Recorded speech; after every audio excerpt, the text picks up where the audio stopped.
বিজ্ঞানীরা দেখতেছে ব্রেইনের জন্য সবচেয়ে এক নাম্বার খাবার হচ্ছে আলহামদুলিল্লাহ বলা। আলহামদুলিল্লাহ বলি কি কারণে? যখন শুকরিয়া আদায় করি তখন ভালো জিনিস আমাদের জীবনে বেশি পরিমাণ ঘটতে থাকে। শুকরিয়া আদায় করলে যেই লোকটা অসুস্থ হয়, মাথা ঠিকভাবে কাজ করে না, মন মেজাজ খারাপ, এদের বেশিরভাগ জনের সাথে কথা বলবেন, দেখবেন যে জীবন সম্বন্ধে কোনো রকমের আলহামদুলিল্লাহ নাই, খালি অভিযোগ, খালি মেজাজ গরম।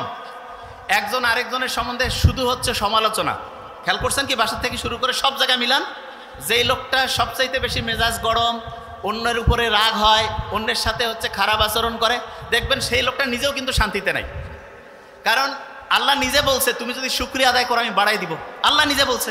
এবং বিজ্ঞানীরা এখন দেখতেছে যে যত বেশি শুকরিয়া আদায় করে তার ওই পজিটিভ জিনিসগুলো তত বেশি পরিমাণ হয়। আমরা এখানে যারা যারা আছি প্রত্যেকেই একটা কথা এখন উচ্চারণ করব, আমাদের প্রত্যেকের অসাধারণ অসম্ভব ভালো একটা ব্রেইন আল্লাহ দিয়েছে।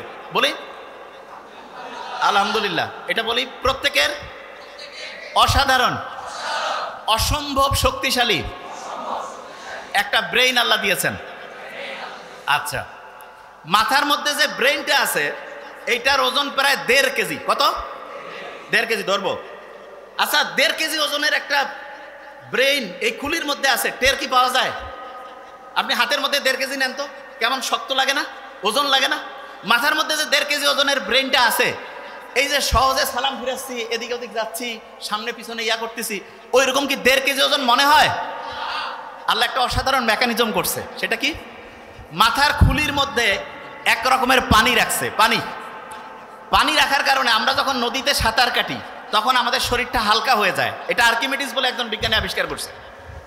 এবং আমাদের ব্রেইনটা আমাদের এই খুলির মধ্যে ওইরকম সাঁতার কাটতেছে। এবং সাঁতার কাটার কারণে যেই ব্রেইনের ওজন প্রায় 1,500 গ্রাম, সেইটা কমে মাত্র 50 গ্রাম হয়েছে। কত গ্রাম? 50 গ্রাম। এটা কিন্তু একটা প্রশ্ন ধরবো। তাইলে 1,500 গ্রামের ব্রেইন পানির মধ্যে সাঁতার কাটার কারণে কয় গ্রাম হয়েছে? Very fine. কত গ্রাম? 50 গ্রাম। তার মানে আপনি যে মাথাটা এরকম করতেছেন, কত গ্রাম করতেছেন? 50 গ্রাম। আমরা যখন মায়ের গর্ভে ছিলাম না, এই যে লাস্ট বেঞ্চ, মায়ের গর্ভে যখন ছিলাম, মায়ের গর্ভেও কিন্তু আমরা এরকম সাঁতার কাটতাম। এবং আল্লাহ এত সায়েন্টিফিক, মায়ের গর্ভে যখন আমরা ছিলাম মাকে লাথি মারতাম, গুতা মারতাম, কিন্তু মা যে কষ্ট করতো, এই জন্য মায়ের আলাদা একটা মর্যাদা আল্লাহ দিয়েছেন। এবং মুহাম্মদ সাল্লাল্লাহু আলাইহি ওয়াসাল্লাম তো আমরা এটা জানি যে সম্মান করব কার? মায়ের, তারপরে কার? মায়ের, তারপরে কার? মায়ের, তারপরে কার? বাবার। তার মানেটা কি? তার মানে যে যত বেশি পরিশ্রম করবে, যে যত বেশি কষ্ট করবে, তার মর্যাদা আল্লাহ তত বাড়ায় দিবে। আমরা যারা মুসলমান সমাজের আছি, আমাদের সবচেয়ে শ্রেষ্ঠ একটা বৈশিষ্ট্য হইতে হবে চেষ্টা করা, পরিশ্রম করা। 1 নাম্বার বৈশিষ্ট্য কি হবে? চেষ্টা করা, পরিশ্রম করা। পরিশ্রম আর চেষ্টা করার যে স্টাইলটা, সেইটা আল্লাহ আমাদের গোটাল ডেইলি রুটিনের মধ্যে অলরেডি দিয়ে দিয়েছেন। কিরকম? মুসলমান যারা 5 ওয়াক্ত নামাজ পড়ে না, 5 ওয়াক্ত ফজর যখন আমি নামাজ পড়ি, নামাজ পড়ার পরে আমরা অনেকে মূর্খ, তো নামাজ পড়ার পরে ইচ্ছা মতো ঘুমাই গেলাম, তাই লাভটা কি হইলো? আল্লাহ নামাজ পড়ার পরে আমাদেরকে পরিশ্রমে যাওয়ার জন্য সবচাইতে বেশি হচ্ছে উদ্বুদ্ধ করছে। নামাজ শেষ করো, তারপরে তোমার জীবিকা অন্বেষণে বের হয়ে যাও। জীবিকা অন্বেষণ মানেটা কি?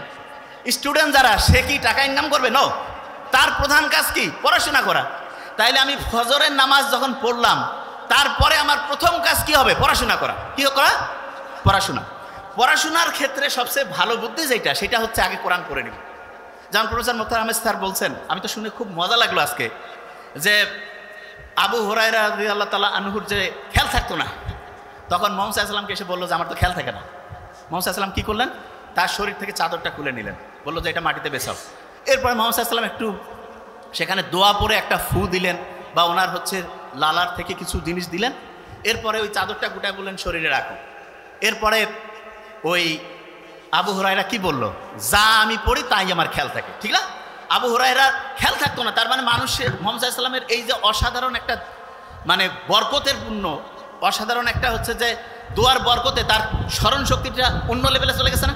তাহলে আমরা যারা এখানে স্টুডেন্টরা আছি, আল্লাহর কাছে কিন্তু মুহাম্মদ সাল্লাল্লাহু আলাইহি ওয়াসাল্লাম তো নাই, কিন্তু তার শেখানো রাস্তায় আমরা কিন্তু আল্লাহর কাছে চাইতে পারি। প্রথম যে কাজটা করবো সেটা হচ্ছে কোরআন পড়া। প্রথম কাজটা কি? আচ্ছা, এবার আমি বলি আগে। ব্রেইনে যে পানিটা আছে, এইটার কারণে ব্রেইনের ওজনটা কত গ্রাম হয়? 50 গ্রাম। আচ্ছা, এবার শুনি। সকালে উঠে কোরআন শরীফ পড়ে যদি আমি বই পড়ি, লাভটা কি সেটাকে বুঝতে হবে। কোরআন শরীফ যখন আমি পড়ব, নিউ ইয়র্ক টাইমসের নাম শুনছি আমরা, নিউ ইয়র্ক টাইমস একটা খুব বড় রকমের হচ্ছে পত্রিকা, সেইখানে একটা আর্টিকেল ছাপানো হয়েছে এরকম যে ব্রেইনটা এমন একটা অবস্থা আছে যেই অবস্থায় পৌঁছলে পড়ে 1 ঘন্টায় 5 থেকে 10 ঘন্টার পড়া যায়। 1 ঘন্টায়, এই যে লাস্ট বেঞ্চ, ওই যে লাস্ট বেঞ্চ, 1 ঘন্টায় 5 থেকে 10 ঘন্টার পড়া যায় 1 ঘন্টায়। এবং সেই অবস্থাটা তার একটা নাম দিয়েছে, কি নাম? Flow state. কি নাম? আচ্ছা আমি বানানটা করি, FLOW, ফ্লো স্টেট। তা ওরা ফ্লো স্টেট তৈরির জন্য 5টা উপাদানের নাম বলছে। কয়টা উপাদান? 5টা উপাদান। এবং খুব মজার ব্যাপার, সেই 5টা উপাদান তৈরির জন্য যে আলাদা আলাদা 5টা কাজ আছে, সেই 5টা কাজের যে সামারি, সেই কাজটা আল্লাহর নামাজের মধ্যে কোরআন পড়লে সেই সিস্টেমটা চালু করে দিয়েছে। বুঝি নাই? একজনকে বললাম যে ভাই তুমি ABCDE 5টা ওষুধ খাবা আলাদা আলাদা, আর একজনকে বললাম যে ভাই তোমার 5টা ওষুধ আলাদা খাওয়ার লাগবে না, জাস্ট একটা ছোট্ট ট্যাবলেট আছে, সেইটার মধ্যে 5টার সব কানেকশন আছে, কোনটা বেশি দামি হইল? বুঝি নাই? একজন ডক্টরের কাছে গেছে, 5টা আলাদা আলাদা ওষুধ দিছে, আর একজনের কাছে গেছে বলছে তোমার এই 5টা খাওয়া লাগবে না, একটা খাইলেই 5টার কাজ করবে। তাহলে কোনটা বেশি ভালো ডাক্তারই হইল? ওই একটা কাজ হচ্ছে নামাজ পড়া, কোরআন পড়া। কোন কাজ? বুঝি নাই, বিশ্বাস করি না তো আমরা। কারণ কি আমি জানি, বিশ্বাস আমরা করি না যে নামাজ পড়লে, কোরআন পড়লে যে ব্রেইনটা ফ্লো স্টেটে আসে, এটা আমরা বিশ্বাস করি না। কারণটা কি সেটা বলি। ব্রেইনের মধ্যে 2 রকমের নিউরন আছে। কয় রকমের? 2 রকম। আমার এটা ডান হাত না, এটা কি হাত? এরকম 2 রকমের নিউরন আছে। এক রকমের নিউরন আমি যদি ভালো চিন্তা করি সেইটাতে সে হেল্প করবে, শুনতেছি। আরেক রকমের নিউরন আমি যদি খারাপ চিন্তা করি সেটাতে সে হেল্প করবে। তার মানে আমি যেরকম চিন্তা করবো সে সেরকম করে কাজ করবে। তাহলে আমি যদি চিন্তা করি যে আমার ব্রেন অসাধারণ, তাহলে ভালো পক্ষের যে নিউরন সেটা হচ্ছে তোমাকে সফল করার জন্য সে পজিটিভলি কাজ করবে। আর আমি যদি চিন্তা করি না আমার ব্রেন ঠিকভাবে কাজ করে না, আমার মাথার মানে হচ্ছে শক্তি কমে গেছে, আমার খেয়াল থাকে না, তাহলে ওই নিউরন, যে নিউরনটা খেয়াল না রাখতে তোমাকে হেল্প করবে, সেইটা কাজ করবে। তাহলে আল্লাহ যে সবসময় ইসলাম যে বলছে যে তুমি সবসময় ভালো চিন্তা করো, ভালো কথা বলো, ভালো উপদেশ দাও, এইটাতে আমাদের কি পজিটিভ ভালো কাজ করে, সেই নিউরনগুলো কাজ করে না খারাপ কাজ করে? সেটা কোনটা? ভালো কাজ। তাইলে আমি ভালো কথা বললে, অন্যের উপকার করলে, ভালো চিন্তা করলে আমার পজিটিভ নিউরনগুলো কাজ করবে না নেগেটিভগুলো? পজিটিভ। একজন যে অসাধারণ হয় তার কি নেগেটিভ নিউরন কাজ করে না পজিটিভ? পজিটিভ। আচ্ছা, এবার এই যে ঈদের সময় মানুষ লঞ্চে করে যায় না বাড়ি, ঈদের সময়? তা আগে তো ঈদের সময় দেখা যাইতো লঞ্চ এত বেশি জ্যাম প্যাক থাকতো যে মানুষজন হচ্ছে যে মানে জায়গায় পাইতো না। তা এক নাস্তিক, সে আল্লাহ তো মানে টানে না, সে পাশে কয়েকজন মুসলমান তাদের সাথে গল্প করতেছে যে আল্লাহ কি বানাইছে। বলছে কেন? বলছে দেখো তো এই যে বড় বড় যে চায়না, জাপান, আমেরিকা, এরা যে বড় বড় এরকম জাহাজ, তারপরে হচ্ছে যে এরকম ফেরি, বড় বড় বিমান টিমান যে বানায়, এগুলো দেখা যায় যে ওই বিভিন্ন ফ্যাক্টরির মধ্যে তৈরি করে, আলাদা আলাদা পার্টস থাকে, তারপরে সেই পার্টসগুলো এসে এক জায়গায় জোড়া দিয়ে একটা জায়গায় সুন্দর করে চলতে থাকে। তা বলছে এটা তো করে। বলছে আল্লাহ যদি এরকম করতো যে আমাদের হাতগুলো আলাদা খুলে রাখা যাইতো, পাগুলো আলাদা খুলে রাখা যাইতো, শুধু মাথাটা আর একটু বুক পর্যন্ত, তাইলে সবাই অল্প জায়গার মধ্যে হইতো, আর ওগুলো সবাই ব্যাগের মধ্যে জোড়া করে রেখে বাড়িতে নামার পরে আরাম করে আবার লাগাই দিয়ে চলে যেত। তা নাস্তিকের এই কথা শুনে কে আর কি কবে, সবাই কাছে আসলে আল্লাহ ধ্বংসই করে দিছে। ফজরের ওয়াক্তর সময় সেই নাস্তিক ঘুম থেকে উঠছে, উঠার পরে আশেপাশে যে আছে সবাইকে ডাকতেছে, ডাকার পরে বলতেছে ভাই আমাকে উজু করার সিস্টেম শিখাই দাও। বলছে কেন? কয় ভাই আমি যা করছি জীবনে বড় ভুল করছি, এখন আমাকে ঠিক হওয়া লাগবে। কেন, কি হয়েছে? বলছে গতকালকে আমি বললাম যে আল্লাহ যদি এরকম প্রত্যেকটা হাত পা আমার আলাদা আলাদা করে ছোট ছোট করে, ওই যে বড় গাড়ির যেমন স্ক্রু আলাদা করে খুলে খুলে ব্যাগের মধ্যে রাখা যায়, সেই সিস্টেম যদি আল্লাহ করতো, আর আমিও তো নিশ্চয়ই তাহলে ব্যাগের মধ্যে ওইটা রাখতাম। তা ব্যাগেরটা গতকাল যে ব্যাগের মধ্যে আমি আমার হচ্ছে টাকা পয়সা আর কাপড় চোপড় রাখছি, ওই ব্যাগটা হারাই গেছে। যদি আমার ওই হাত পা ওই ব্যাগের মধ্যে রাখতাম তাহলে এটা তো নাই হয়ে যেত, আমি বাড়ি যাইতাম কেমন করে? বলছে আমি ভাই যা করছি ভুল করছি, নামাজ পড়বো, আল্লাহকে এখন থেকে ডাকবো।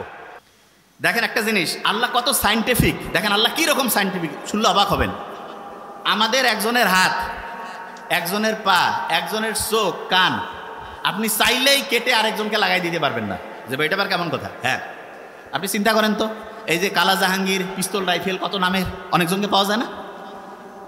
কারো হাত কেটে যদি আরেকজনের হাতে লাগাই দিলে যদি সেই লোকটা বাঁচত, যেরকম শয়তানি সরকার থাকে বিভিন্ন সময় দেশে, এদের যাদের হাত পার দরকার হয় সবাইকে নিয়ে যায়, বিশেষ করে মাদ্রাসার স্টুডেন্ট তো খুব পছন্দ ওদের, নিয়ে যায় হাত টাত কাটিয়ে আরেকজনের লাগাই দিত, ঠিক না? দেখেন আল্লাহ জানে যে এই মানুষ কি জাত সেটা আল্লাহ তো ভালো করেই জানে। এই জন্য আল্লাহ এমন সিস্টেম করছে, হ্যাঁ আপনার হাত পা চোখ শরীরের বিভিন্ন অংশ ট্রান্সফার করা যাবে, ট্রান্সপ্লান্ট করা যাবে, কিন্তু সেইটার জন্য টেস্ট করা লাগবে। এবং সবচেয়ে ভালো হয় হচ্ছে দেখা যায় সাধারণত যার সাথে রক্তের এবং অন্যান্য গ্রুপগুলো ম্যাচিং হয় তাদের জন্য ভালো হয়। তা এইটা সাধারণত আত্মীয় স্বজন, নিজের ফ্যামিলি বা কাছের সম্পর্কের যাদের তাদের ভালো হয়, অন্যরাও হইতে পারে, তবে টেস্ট না করে যদি লাগাই দেন, যেই লোকটা বাঁচার কথা ছিল 6 মাস সে দেখা যাবে যে 6 সপ্তাহে মরে গেছে। বুঝতে পারছেন আমার কথা? দেখেন আল্লাহ কি সাইন্টিফিক্যালি অ্যারেঞ্জ করছে জিনিসটা।